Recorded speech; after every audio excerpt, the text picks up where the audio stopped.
Welcome to KTV prime బులెటిన్కు స్వాగతం. నా పేరు విజయ్ కుమార్. బులెటిన్ ముఖ్యాంశాలు. అనంతపురంలో హనీ ట్రాప్, కాకీల సహకారంతోనే దందా. దస్తగిరి హత్యలో రాజకీయ కుట్ర లేదన్న దస్తగిరి భార్య. కూటమి సర్కార్ రైతులకు చేసేదేమీ లేదన్న ఎంపీ వైఎస్ అవినాష్ రెడ్డి. బద్వేల్ టీడీపీలో కుమ్ములాటలు, సైకిల్ పని కథం. Welcome to KTV crime diaries. పరిచయం, ప్రలోభం, ఆపై పాతాళం. అవును, ఇప్పుడు అనంతపురం జిల్లాలో ఇదే హాట్ టాపిక్. ఒక అందమైన పిలుపు, ఒక చిన్న తేనె పూసిన మాట మీ జీవితాన్నే తలకిందులు చేయగలవు. హనీ ట్రాప్ పేరుతో సాగుతున్న ఈ కొత్త రకం దోపిడీకి సామాన్యులే కాదు, చదువుకున్న వారు, ఉన్నత ఉద్యోగులు సైతం చిక్కుకుంటున్నారు. లక్షల్లో వసూళ్లు, ప్రాణాలు తీసుకునేలా వేధింపులు. అసలు ఈ ముఠా ఆగడాలు ఎలా సాగుతున్నాయి? అమాయకులను ఎలా బుట్టలో వేసుకుంటున్నారు? దీని వెనక ఉన్న అసలు సూత్రధారులు ఎవరు? కేటీవీ క్రైమ్ డైరీస్లో చూద్దాం.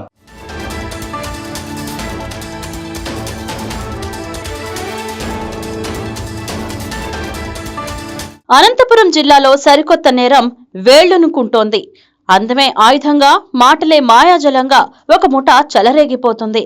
అమాయకులే లక్ష్యంగా వలవేస్తూ అందిని కాడికి దోచుకుంటుంది. ఈ హనీ ట్రాప్ ముఠాకు మహిళే సూత్రధారి కావడం గమనార్హం.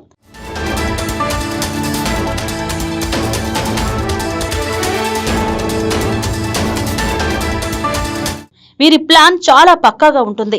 ముందుగా బాధితుల ఆర్థిక స్థితిగతులను తెలుసుకుంటారు.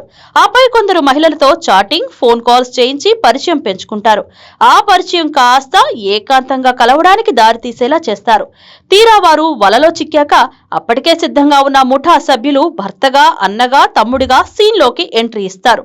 బాధితులను నగ్నంగా ఫోటోలు, వీడియోలు తీసి నా భార్యతో ఏం చేస్తున్నావు అంటూ బెదిరింపులకు దిగుతారు. పరువు పోతుందన్న భయంతో బాధితులు వారు అడిగినంత ఇచ్చుకోక తప్పని పరిస్థితి. కేవలం 5 లక్షల నుంచి మొదలుపెట్టి 25 లక్షల రూపాయల వరకు వసూలు చేస్తున్నారంటే వీరి దందా ఏ స్థాయిలో ఉందో అర్థం చేసుకోవచ్చు.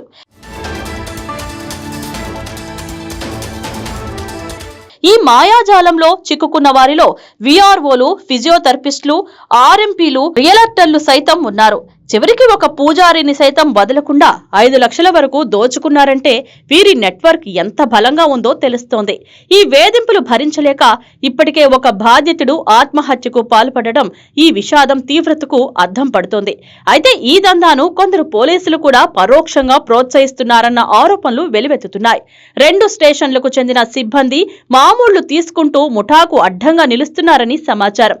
దీంతో 2 సీఐలపై ఉన్నతాధికారులు వేటు వేశారంటే ఈ కాకీల సపోర్ట్ ఎంత ఉందో ఇట్టే అర్థం చేసుకోవచ్చు.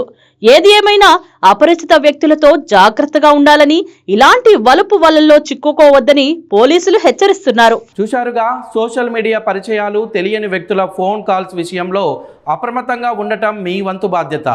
ఏమాత్రం అనుమానం వచ్చినా వెంటనే పోలీసులను ఆశ్రయించడం మేలు.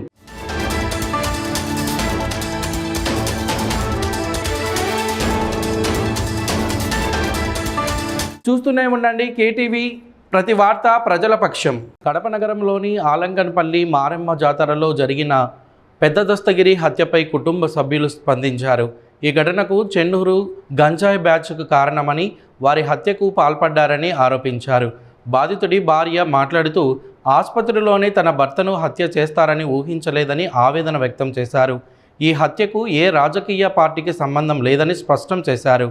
తన భర్త వ్యాపారస్తుడిగా అందరితో మంచిగా సంబంధాలు కలిగి ఉన్నారని, ఈ ఘటనను రాజకీయంగా మలచకూడదని ఆమె పేర్కొన్నారు.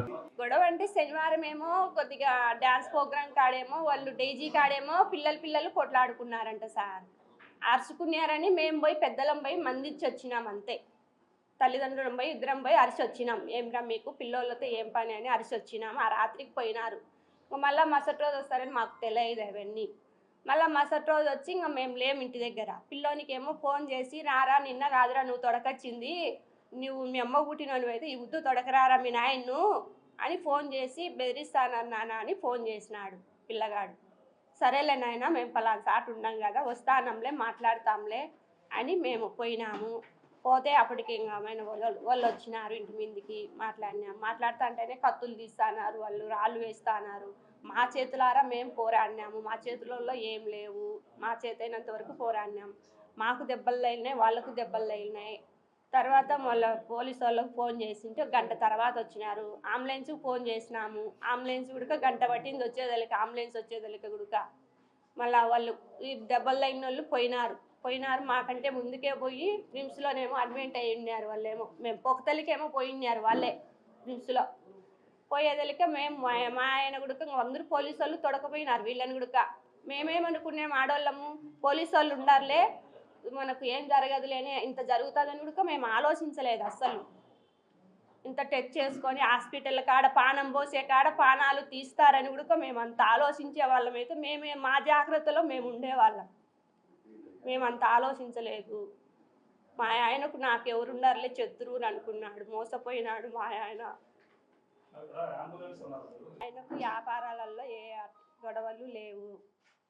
ఆయన వృద్ధి ఆయన సంపాదించుకొని తెలుగుదేశం వాళ్ళ తిట్టు సరిపోదని ఏం లేదు, వైఎస్ఆర్లోనేం లేదు, తెలుగుదేశం వాళ్ళు అనేది ఏం లేదు. ఎవరితోనైనా కలిసిపోతాడు. వ్యాపారాలు అన్నాక వాళ్ళతో మాట్లాడతాడు, వీళ్ళతో మాట్లాడతాడు, సెంటర్ వీళ్ళు చేస్తాడు.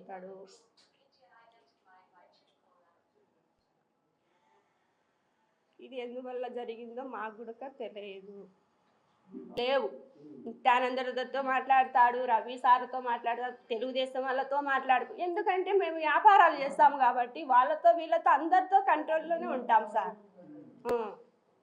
వ్యాపారాలు అన్నాక వాళ్ళతో మాట్లాడతాం, వీళ్ళతో మాట్లాడతాం. ఎవరి బిలామీ కాదు మేము.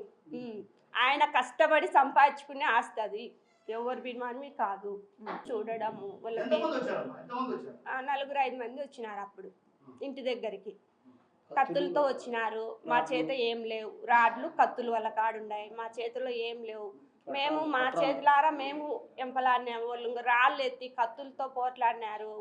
వాళ్ళకు దెబ్బలు తగిలినాయి, మాకు దెబ్బలు తగిలినాయి. రిమ్స్కి పోయి మీరు కేసు పెట్టాలి, కేసు అవుతుంది వాళ్ళు చెప్పింటేనే మేము పోయినాం ఆ టైంలో. లేకుంటే మేము పోయే వాళ్ళం కూడా పోయి పొద్దున పోయి చెప్పుకునిండు. మేము నా పిల్లలకు నాకు న్యాయం చేయమని అడుగుతాను సార్. న్యాయం అంటే మాకు మా భర్తను ఇంతగా హింసించిన వాళ్ళకు కూడా శిక్ష పడాలా అని నేను కోరుకుంటాను. ఆదివారం రాత్రి 10 గంటలకు నేను ఇంట్లో భోజనం చేయగా బయట అరుచుకుంటున్నారంటే నేను ఇంట్లో నుంచి బయటకు వచ్చినాను. బయటకు వచ్చిన తర్వాత అప్పటికే కొట్లాడుకుంటా అంటే పోయి చూసేదానికి పోయినా. ఆడ నుంచి 2 వ్యక్తులు వచ్చి మా పిల్లోళ్ళు నరిచినారని అరుచుకుంటా అంటే ఆడ నుంచి మేము వాళ్ళ 2 వ్యక్తులు దాడి చేసిన వ్యక్తులను తీసుకొని వచ్చి ఆమెను పోలీసు వాళ్ళకి అప్పగియాలంటే వాళ్ళు ఈ 5 నిమిషాల్లో చంపుతాను మాకు వదిలితే 5 నిమిషాల్లో చంపుతానని 2 వ్యక్తులు ఆమెను పట్టుకుని మేము చెట్టుకు ఏదో ఒకటి తీసుకొని వచ్చి కట్టేసి పోలీసు వాళ్ళకి అప్పగియాలంటే వాళ్ళు ఇదిలించుకొని వాళ్ళు ఫోన్లు చేసుకొని మళ్ళీ 4 మనుషులను పిలిపించుకున్నారు. ఆ 4 వస్తానే వీళ్ళు అందరినీ ఇడిపించుకొని అందరినీ భయభ్రాంతులను చేసి కత్తులతో కట్రాళ్ళు ఎత్తినారు. మా ఇంటికనే కట్రాళ్ళు, చెట్టుకు చుట్టూ కట్రాళ్ళు రాళ్ళు పెట్టుకుంటాం కదా, ఆ రాళ్ళు తీసుకొని ఇంత రాళ్ళు ఎత్తి వేసి ఎవరన్నా పోనీలు అయ్యోలో పాపం అన్నోళ్ళని కూడా ఒక ఆయమను ముసలామెను దొబ్బినారు. ఆమెకు నడుములు ఇరిగినాయి. ఇంకొక ఆయపను చెయ్యి అడ్డం పెడితే చెయ్యికి కత్తితో పొడిచి ఆయనకు 10 కుట్లు పడినాయి. తర్వాత నేను పోతే నన్ను కింద వేసి దొబ్బి నా మీద ఎక్కి ఈడ పొడిచినారు, అరిచేతిలో ఇక్కడ పొడిచినారు, ఇక్కడ కాలుకు గాయమైంది నాకు. తర్వాత ఈమెకు కట్రాయి వేసినారు, మా అన్న మీద వేసినారు. ఆడ నుంచి మేము 108కి ఫోన్ చేసినాము. ఫోన్ చేస్తే అది గంటన్నరకు వచ్చింది. తర్వాత పోలీసు వాళ్ళకి ఫోన్ చేసినారు, పోలీసు వాళ్ళు రాలేదు. 108లో మేము దెబ్బలు తగిలిన వాళ్ళు కటారి దస్తగిరి, నేను కలమల చిన్న దస్తగిరి, నేను మౌలాలమ్మ, ఇంకొక ముసలామ సంటెక్క, ఈ 4 108లో ఎక్కించినారు. గంటన్నర తర్వాత రిమ్స్ వచ్చిన తర్వాత రిమ్స్ పోయిన తర్వాత వాళ్ళు ఆల్రెడీ మమ్మల్ని చంపేదానికి వచ్చిన వాళ్ళు ఆల్రెడీ ఉన్నారు రిమ్స్లో, ఓపీలో.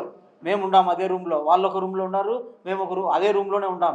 వాళ్ళందరూ మమ్మల్ని చూసినారు. మేము ఆరోగ్యం చూపించుకుంటాము. వచ్చి బయటకు వచ్చినాం. బయటికి ఒక 500 అడుగులు నడిచి వచ్చానే చెట్ల పొదల్లో నుంచి వచ్చి సడన్గా వచ్చి కత్తులతో 1 నిమిషంలోనే కత్తులతో పొడిచినారు. అందరు చుట్టుకొని 4-5 మంది చుట్టుకొని పొడిచినారు. నేను అడ్డం పోతే నన్ను పొడిచినారు. నాకు 8 కత్తిపోట్లు. మా ఆయన ఒరిగిపోయినాడు. ఒరిగిపోతానే నేను ఇంకా తప్పించుకోవాలని పరిగెత్తిన. నన్ను పొడిచినారు. పొడిచిన తర్వాత మా కోసం మా బంధువులు వాళ్ళు ఇల్లు మా వెనకబడి వచ్చిన వాళ్ళు కూడా భయభ్రాంతులై పరిగెత్తినారు. 20 మంది దానా మా వాళ్ళు, మా వెనకబడి వచ్చిన వాళ్ళందరూ 20 మంది మా కత్తిపోట్లు చూసి వాళ్ళు భయపడి వెళ్ళిపోయినారు, పరిగెత్తిపోయినారు. నన్ను పొడిచినారు. నన్ను పొడిస్తే నేను పరిగెత్తినా కదా, ముబ్బులో ఆ చీకట్లో కనపరానని బైక్తో ఎమ్మడిచ్చి బైక్ తగిలిచ్చి మళ్ళీ బైక్ తగిలిచ్చి మళ్ళీ గుద్దడము, పిడిగుద్దులు, కత్తిపోట్లతో పొడిచినారు. వాళ్ళ బైక్ మీద నేను ఒరిగితే ఆమె కత్తిపోట్లు పడినాయి చుట్టూ, అవి లోపలికి పోలేదు. అందుకు నేను బతికిపోయినా.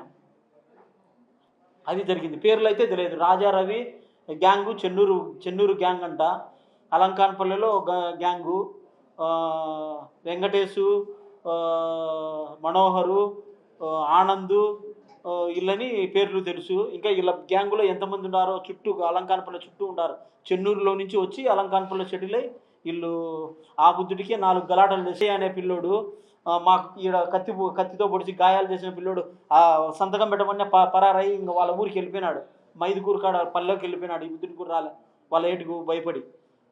అది జరిగింది. కత్తులతో పొడిచినారు. మా అన్నను మళ్ళీ మేము పరిగెత్తినా కదా, నేను మళ్ళీ వెనక్కి వచ్చి ఎతుకులాడుకునే తల్లికి 10 నిమిషాలు టైం పట్టింది. 10 నిమిషాలు టైం పట్టింది. ఎవరు అంబులెన్స్ని పిలిచినా రాలే. ఎవరు రాలే. మేము అందరం 4 కలిసి పట్టుకొని పోయి కాళ్ళు ఒకరు చేతులు ఒకరు 4 ఎత్తుకొని పోయి ఆడ రిమ్స్లో కెత్తపోతలకి చనిపోయినాడు. అది ఆడ రియల్ జరిగింది.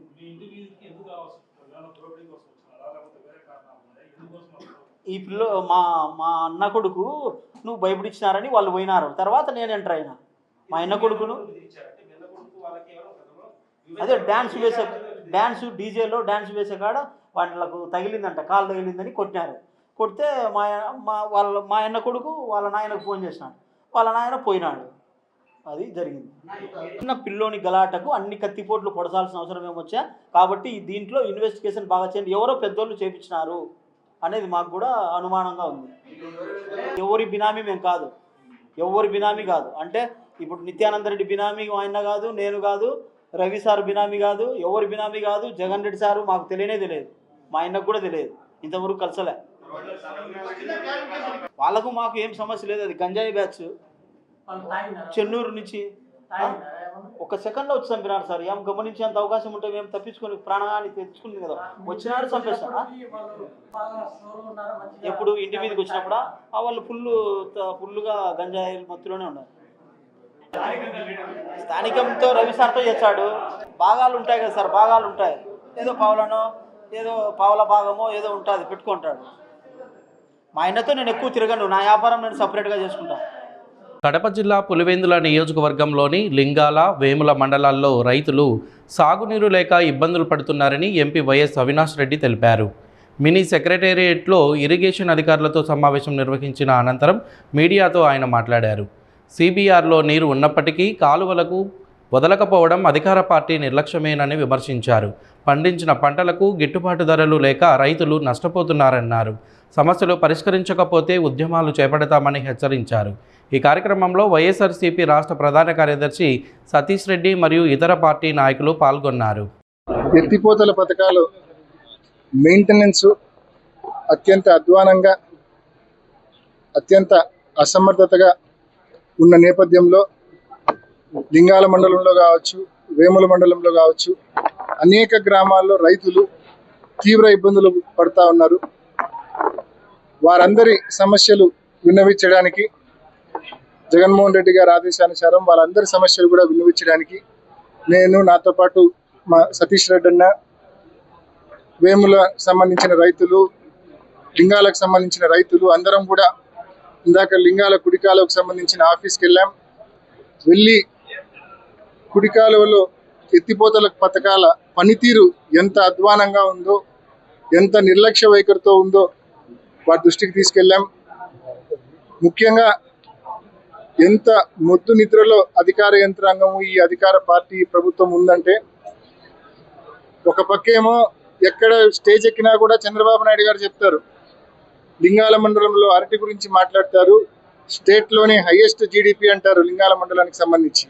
ఈరోజు అదే లింగాల మండలానికి సంబంధించిన రైతులు నీళ్లు లేక అరటి రైతులు చెట్లకు నీళ్లు అందించలేక తీవ్రమైన ఇబ్బందులు పడుతూ ఉన్నారు. అంటే ఒక్కొక్క రైతు ఉన్న బోర్లలో పైపులు కిందికి దించుకోవడము, లేకుంటే కొత్త బోర్లు వేయడము. అంటే ఆ గ్రామాలు కోమనుతల కావచ్చు, ఎగుపల్లె కావచ్చు, దిగుపల్లె కావచ్చు, మురార్చింతలు కావచ్చు, గుణకనపల్లె కావచ్చు, తాతిరెడ్డిపల్లె కావచ్చు, లోపట్నూతలు కావచ్చు, ఈ గ్రామాలన్నీ కూడా నీటి ఎద్దడి ఎంత తీవ్రంగా ఉందంటే సాగునీటి ఎద్దడి. కొత్త బోర్లు వేసుకోవడము, ఉన్న బోర్లలోనే పైపులు కిందికి దించుకోవడము, కోట్లాది రూపాయలు ఖర్చు అవుతా ఉంది రైతులకు ఈ బోర్లు వేసుకోవడానికి, పనిచేయడానికి. ఒక పక్కేమో గిట్టుబాటు ధరలు అరటి పూర్తిగా పతనమైనాయి, మరో పక్కేమో రైతుల మీద ఈ భారం. సిబిఆర్లో 10 టీఎంసీ నీళ్లు ఉండి కూడా ఇంత అధోగతి పట్టడం అనేది కేవలం అధికార పార్టీ నిర్లక్ష్య వైఖరి వల్లనే రైతులు ఇబ్బంది పడతా ఉన్నారు. మరి వెల్దన్ల కెనాల్ దగ్గర 5 మోటార్లు పనిచేస్తే, అదేవిధంగా కుంట దగ్గర 5 మోటార్లు పనిచేస్తే, అదేవిధంగా బియాన్ తాతిరెడ్డిపల్లి దగ్గర 4 మోటార్లు పనిచేస్తే ఈ సమస్య రాదు. అన్ని గ్రామాలకు పుష్కలంగా నీళ్ళు ఇవ్వచ్చు. మోటార్లు కాలిపోతే రిపేర్ చేయించే దిక్కు లేదు. పోనీ మేము ముందుకు వచ్చి రిపేర్ చేపిస్తామంటే లేదు, అధికార పార్టీ వాళ్ళు పర్మిషన్ ఇవ్వాలా, వాళ్ళు చెప్తేనే రిపేర్ అంటారు. ట్రాన్స్ఫార్మర్లు కాలిపోతే రిపేర్లు చేయరు. మేము ముందుకు వచ్చి ట్రాన్స్ఫార్మర్లు పెడితే అధికార పార్టీ వాళ్ళు పర్మిషన్ ఇవ్వాలా, వాళ్ళు చెప్తేనే ట్రాన్స్ఫార్మర్. ఏందండి, నీళ్ల కాడ గాలి కాడ కూడా మీ చిల్లర రాజకీయం ఏందండి?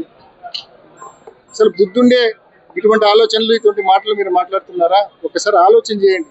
ఈరోజు నీళ్ళు అందక రైతులు ఎంత ఇబ్బంది పడతా ఉన్నారనేది ఒకసారి మానవత్వంతో ఆలోచించమని చెప్పి వాళ్ళని కూడా నేను కోరుతా ఉన్నా.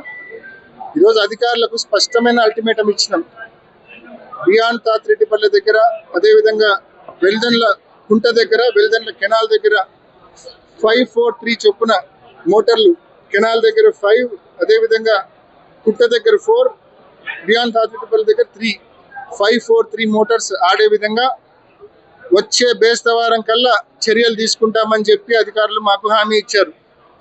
అదేవిధంగా వేముల మండలానికి సంబంధించి భూమయ్య గారిపల్లె, రాచకుంటపల్లెకి కూడా, మరి రాచకుంటపల్లెకి నీళ్ళు ఇవ్వాలంటే భూమయ్య గారిపల్లె పంప్ హౌస్లో 1 మోటార్ పనిచేయడంలా, అవి కూడా వారంలో రిపేర్ చేసి ఎత్తిపోతల పథకాలు ఆన్ చేస్తామని చెప్పినారు. ఈరోజు మొబ్బుచింతలపల్లె, కొట్టాల పరిస్థితి అయితే మరీ ఘోరం. ఆ రోజు మేము ఎన్నికల ముందు కొట్టాలకు కృష్ణా నీళ్ళు ఇవ్వాలా, కొట్టాలకు కృష్ణా నీళ్ళు ఇస్తే వాళ్ళ గ్రౌండ్ వాటర్ బాగా కంటామినేట్ అయింది, కృష్ణా నీళ్లు ఇచ్చి ఆ గ్రామంలో కంటామినేషన్ కొంచెమైనా తగ్గియాలని చెప్పి ఎన్నికల ముందు మొబ్బుచింతలపల్లెకు, కొట్టాలకు మేము కృష్ణా నీటిని ఇచ్చాం. ఈరోజు ఈ 2 సంవత్సరాలుగా ఈ కూట ప్రభుత్వం వచ్చాక ఆ 2 గ్రామాల్లో చెరువులను పూర్తిగా విస్మరించింది, నీళ్ళు ఇవ్వడంలా. సో ఈ చర్యలన్నీ కూడా ప్రభుత్వము, అధికార యంత్రాంగము ముందుకు వచ్చి చేపట్టాలా. నిర్లక్ష్య వైఖరి వీడకపోతే మీరు ఇందాక మాకు చెప్పిన పనులు ఒక వారం లోపల, బేస్తవారం లోపల, నెక్స్ట్ థర్స్డే లోపల చేయకపోతే మే 1వ తేదీన రైతులందరం ఇక్కడ కూర్చుంటాం. మీరు ఇచ్చిన కమిట్మెంట్లు, చెప్పిన మోటార్లని రిపేర్ చేపించి ఆన్ చేసే వరకు కూడా ఇక్కడ నుంచి లేసేది జరగదు. ఖచ్చితంగా ఆ మేరకు అధికార యంత్రాంగం పూర్తిగా శ్రద్ధ వహించి ఈ వారం రోజుల లోపల వారు చెప్పిన విధంగా అన్ని మోటార్లు రెక్టిఫై చేయించి మరి స్కీమ్స్ అన్ని కూడా ఫుల్ కెపాసిటీతో రన్ అయ్యే దిశగా చర్యలు తీసుకోమని చెప్పి గట్టిగా ఈ ప్రభుత్వాన్ని, అధికార యంత్రాంగాన్ని కోరుతా ఉన్నాం. కడప జిల్లా బద్వేలులో టీడీపీ నేతల మధ్య వర్గ విభేదాలు బహిర్గతమయ్యాయి. రోడ్డు పనుల ప్రారంభోత్సవ విషయంలో నియోజకవర్గ incharge Ritesh Reddy, DCCB chairman Suryanarayana Reddy వర్గాల మధ్య వివాదం చెలరేగింది. రోడ్లు తామే ప్రారంభించాలంటూ ఇరు వర్గాలు పట్టుబడడంతో ఉద్రిక్త పరిస్థితులు నెలకొన్నాయి. ప్రారంభోత్సవానికి అడ్డంకులు ఏర్పడే అవకాశంతో పోలీసులు జోక్యం చేసుకొని పరిస్థితిని అదుపులోకి తెచ్చారు.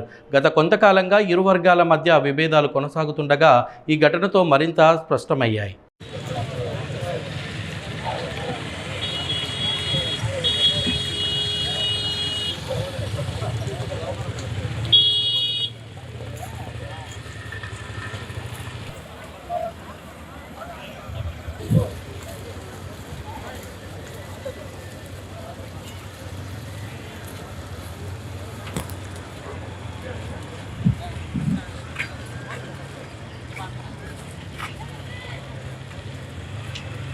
ఈ చేసే పనులు మేము అడ్డుకోవడం మా ఉద్దేశం కాదు.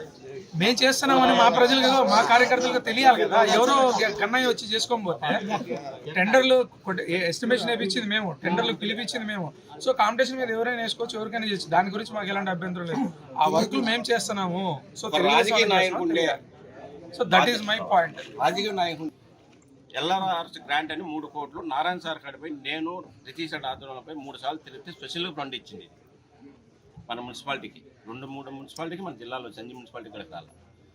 ఆ గ్రాంటు వర్కులు పెట్టించేసి వార్డు వైడు ఇవ్వాలని ఒక ప్యాకేజ్గా పెట్టించేసి లిస్టులు వేసి నాణ్యతగా కండక్ట్ చేస్తున్నారన్న ఉద్దేశంతో ప్యాకేజ్ మూలకంగా పెట్టేసి వర్కులు పిలిచి స్పెషల్ గ్రాంట్ కింద వచ్చింది. స్పెషల్ గ్రాంట్ ఎన్ని కోట్లు మంజూరు? ఇందులో 3 కోట్లు జిఎస్టీతో కలిపి మొత్తం 3 కోట్లు. దాంట్లో జీఎస్టీ ఉంటుంది. అది మనం ఎస్టిమేట్ కాస్ట్ వచ్చేసి 2,25 లక్షలు 10 జీఎస్టీకి పోయింది. దాంట్లో ఒక 20 లక్షలు పైప్ లైన్ ఏదో అడ్జస్ట్ చేసాం. అది సెపరేట్ టెండర్ పిలిచిన అది అయిపోయింది. ఇది ప్యాకేజ్ కింద టెండర్ వేసి టెండర్ అనేది ఎవరైనా సహజం వేయచ్చు, ఎవరికైనా అప్పుదారులు. స్పెషల్ గ్రాంట్ కింద మొత్తం 30కి వచ్చింది. ఏడ అవసరాన్ని బట్టి పెట్టినాం. ఏడ డ్యామేజ్గా ఉన్నాయా. గత ప్రభుత్వంలో వచ్చిన 70 కోట్లు ఎనికిపోవడంతో శివానగర్గా ఇంకా చాలా పరిస్థితి అద్మానంగా ఉంది. వాటిని కూడా ప్రతి ఒక్క వార్డులో పనిచేయాలనే ఉద్దేశంతోనే వార్డు 10 లక్షలు 20 లక్షలు కలవట్లు అనేది చిన్న ఏదైనా పెద్ద డ్యామేజ్ ఉండే కాదు దృష్టిలో పెట్టుకొని ఈ ప్రయారిటీ రకాలు దానికి పెట్టినవి. ఇవి వచ్చేసి 15 నుంచి 16 వార్డులు 18 వార్డులకు ఇది కన్ఫర్మ్ అయింది. 10 గ్రాంట్ 20 చోట పెట్టినాం. 35 వార్డుల్లో స్టార్ట్ అయిన వర్కులు 35 వార్డుల్లో స్టార్ట్ అయ్యాయి. 10 లక్షలు కానీ 5 లక్షలు కానీ 20 లక్షలు కానీ. దీన్ని మేము ప్యాకేజీ కింద పెట్టిన తర్వాత ఎవరో సుబ్బారెడ్డి అంట పొల్లంపేట అతను టెండర్ వేసి పోతే 6.5% లెస్ చేసిండు. 6.5% వేసి మనకు 15 లక్షలు గ్రాంట్ అమౌంట్ మిగిలితే ఇంకొకరికి పెట్టుకోవచ్చు. సంతోషం మనకు కావాలి. మేమనేది ఏంటంటే టౌన్ అధ్యక్షుడిగా నేను ఉన్నప్పుడు మేము ఒక గ్రాంట్ తెచ్చే బాధ్యత మాకు. వర్క్ అనేది ఎవరైనా చేసుకోవచ్చు. అది నామినేషన్ కింద ఇచ్చే మా కార్యకర్తలకు ఇంకొకరికి ఇచ్చేవచ్చు. కానీ టెండర్కి వచ్చిన తర్వాత రాష్ట్రంలో ఎవరైనా వేయచ్చదని ఆయన చేసిండు. వచ్చిన తర్వాత ఈయన మున్సిపాలిటీ అధ్యక్షుడు ఇన్ఛార్జ్ ఎవరో కొంటారు వచ్చి సంప్రదించేది. మా సార్ టెంకాయ తీసుకోకపోతే మేము వాటర్ లేకపోయినా ఇంత గ్రాంట్ తెచ్చినాం మీరు తెచ్చినా తెలుపుకుంటాం మేము. అది లేకుండా నువ్వు ఆయన ఏమన్నా పొల్లంపేటలో కూర్చొని ఉంటే ఏడైతుంది. అది సరే మేము వర్కులు చేస్తాం, క్వాలిటీతో చేస్తాం. ఏ కూరైనా కొట్టుకోండి, ఏమైనా చేసుకోండి.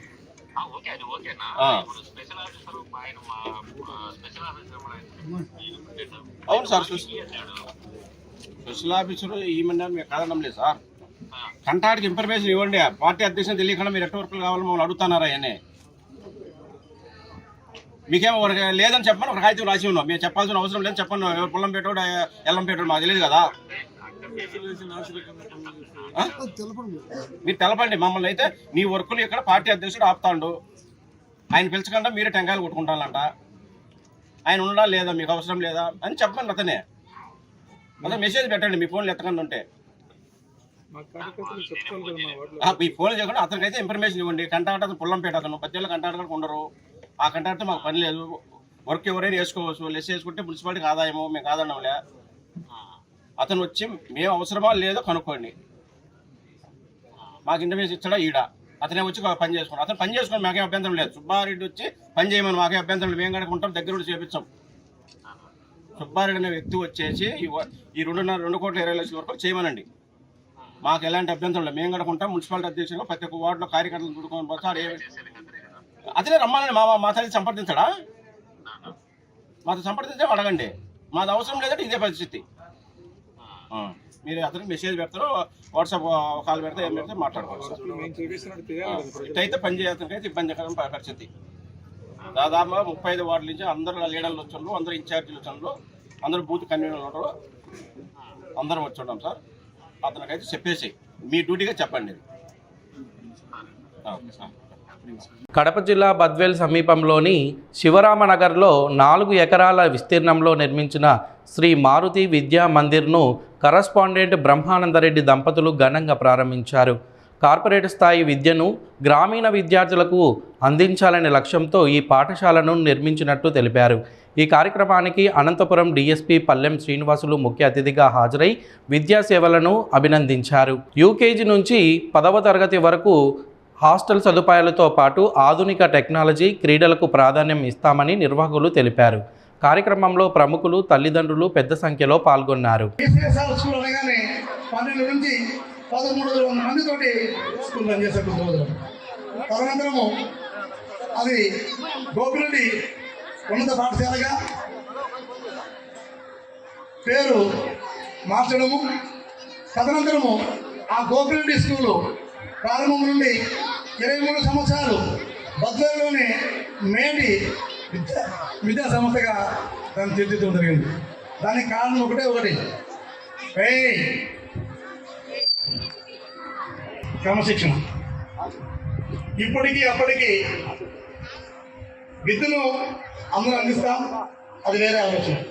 కానీ పిల్లవానికి ఏ సమయంలో ఏమి కావాలో ఆలోచించి ఎప్పటికప్పుడు ఏ రోజుకి ఆ రోజున మన యొక్క ఆలోచన పరంపరలు, అదేవిధంగా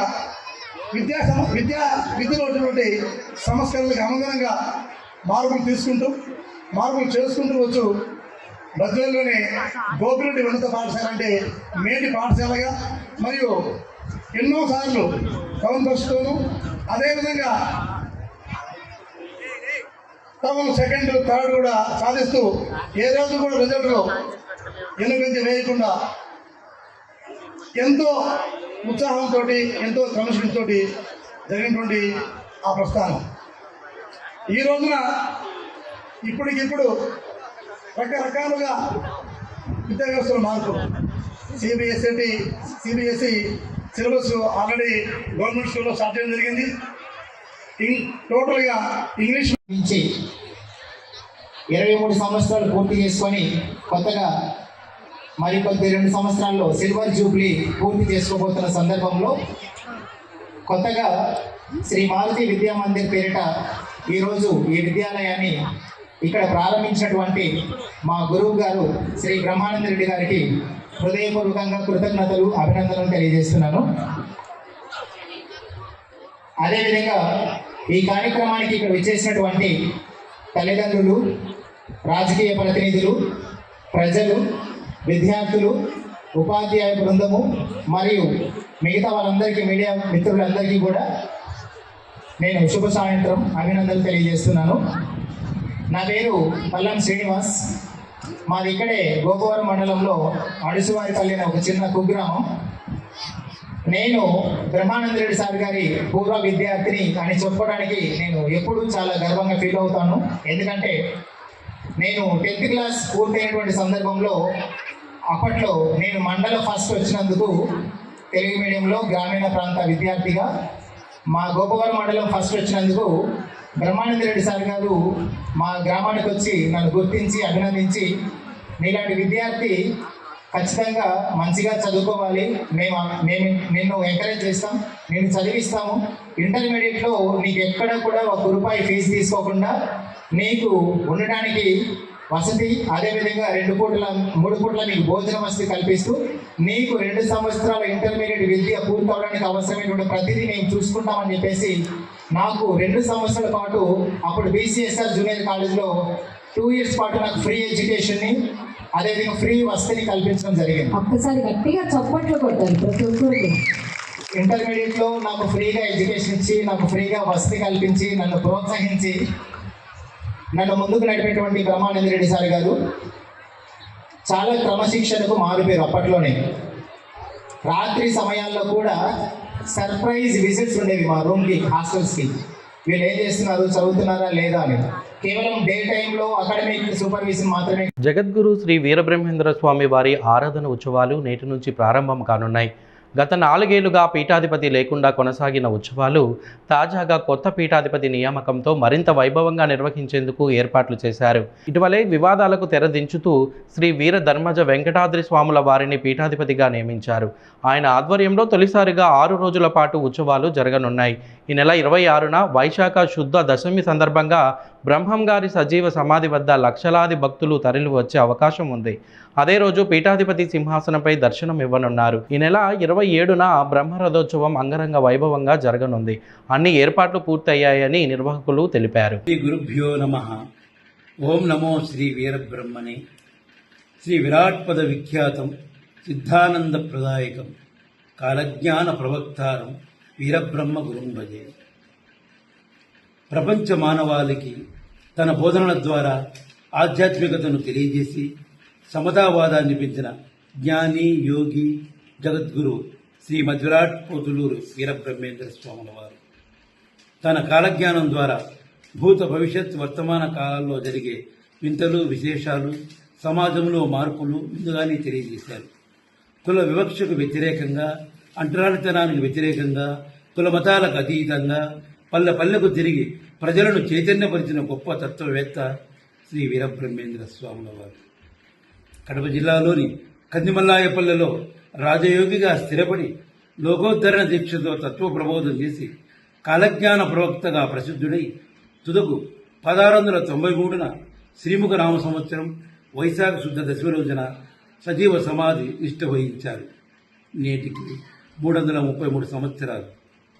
నాటి నుంచి నేటి వరకు ఆనవాయితీగా ప్రతి సంవత్సరం ఆరాధన గురుపూజ మహోత్సవాలు, నిరంతర అన్నదాన నిత్య నైవేద్యాది కార్యక్రమాలు అత్యంత వైభవంగా జరుగుతున్నవి. యథావిధిగా ఈ సంవత్సరం కూడా శ్రీ వీరబ్రహ్మేంద్ర స్వాముల వారి ఆరాధన గురుపూజ మహోత్సవాలు ఈ నెల ఏప్రిల్ 23వ తేదీ నుండి 28వ తేదీ వరకు వైభవోపేతంగా బ్రహ్మంగారి మఠం నందు జరుగును.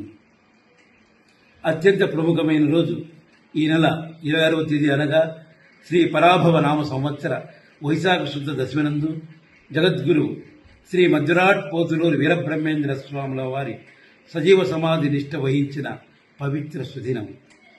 పిదప మరుసటి రోజు 27వ తేదీ బ్రహ్మ రథోత్సవం అత్యంత వైభవంగా జరుగుతుంది. తదుపరి 28వ తేదీన శ్రీ స్వామివారికి మహాప్రసాద నివేదన జరుగును. కావున భక్తులందరూ విచ్చేసి ఈ పూజా కార్యక్రమంలో పాల్గొని శ్రీ స్వామివారి తీర్థప్రసాదం స్వీకరించి స్వామివారి కృపకు పాత్రులు కాగలరని కోరుచున్నాను. సర్వే జనా సుఖినో భవంతు. స్వస్తి. ఇది ఇవాల్టి ప్రైమ్ బులెటిన్. చూస్తూనే ఉండండి కేటీవీ, ప్రతి వార్త ప్రజల పక్షం.